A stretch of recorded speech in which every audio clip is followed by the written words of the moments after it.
Hi friends, welcome to Karthik తెలివి news. ఇవాళ బంగాళాఖాతంలో ఏర్పడిన ఫెంగల్ తుఫాన్ గురించి ఒక ఇంపార్టెంట్ అప్డేట్ న్యూస్ అయితే రావడం జరిగింది.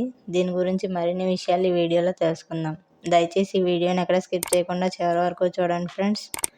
అలాగే మా ఛానల్ సబ్స్క్రైబ్ చేసుకొని మాకైతే ఒక సపోర్ట్ అయితే ఇవ్వండి.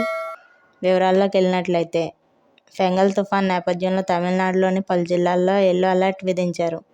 మరోవైపు పుదుచ్చేరిలో పాఠశాలలకు సెలవు ప్రకటించి, ఇక వాయుగుండం కారణంగా ఇప్పటికే పలు చోట్ల భారీ వర్షాలు కురుస్తాయని, అలాగే ఈ నెల 30న అనగా నవంబర్ 30వ తేదీన దక్షిణ తమిళనాడు, శ్రీలంక మధ్యలో తీరం దాటే అవకాశాలు ఉన్నాయని, ఆ తర్వాత బలహీనపడి తీవ్ర వాయుగుండంగా మారనున్నట్లు వెల్లడించారు.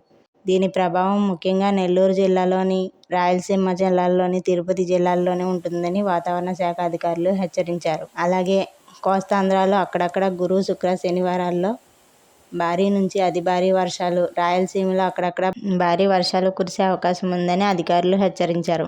మిగిలిన చోట్ల తేలికపాటి నుంచి మోస్తరు వర్షాలు విస్తారంగా పడతాయని, ప్రకాశం, కడప, అన్నమయ్య జిల్లాల్లో 1-2 చోట్ల భారీ వర్షాలు పడే సూచనలు ఉన్నాయని తెలిపారు. అందుకు అనుగుణంగా చర్యలు తీసుకోవాలని రాష్ట్ర ప్రభుత్వం అప్రమత్తం చేసి, మత్స్యకారులెవరూ డిసెంబర్ 3 వరకు వేటకు వెళ్లొద్దని అధికారులు హెచ్చరించారు. ఇక తుఫాన్ కారణంగా విశాఖపట్నం, మచిలీపట్నం, నిజాంపట్నం, కృష్ణాపట్నం పోర్టుల్లో 1వ నెంబర్ ప్రమాద హెచ్చరిక జారీ చేశారు. కాకినాడ, గంగవరం పోర్టుల్లో సిగ్నల్ 4తో 1వ నెంబర్ ప్రమాద హెచ్చరిక జారీ చేశారు. మరోవైపు నెల్లూరు జిల్లా, చిత్తూరు, అన్నమయ్య జిల్లా రాయచోటి కలెక్టరేట్లలో ప్రత్యేక కంట్రోల్ రూమ్ ఏర్పాటు చేశారు. ప్రజలకు ఏమైనా ఇబ్బందులు ఎదురైతే 9491077353కి నెల్లూరు ప్రజలు 08612331261 టోల్ ఫ్రీ నెంబర్లలో సంప్రదించాలని తెలిపారు. అధికారులకు ఆయా జిల్లాల కలెక్టర్లు సెలవులు రద్దు చేశారు. Thank you friends.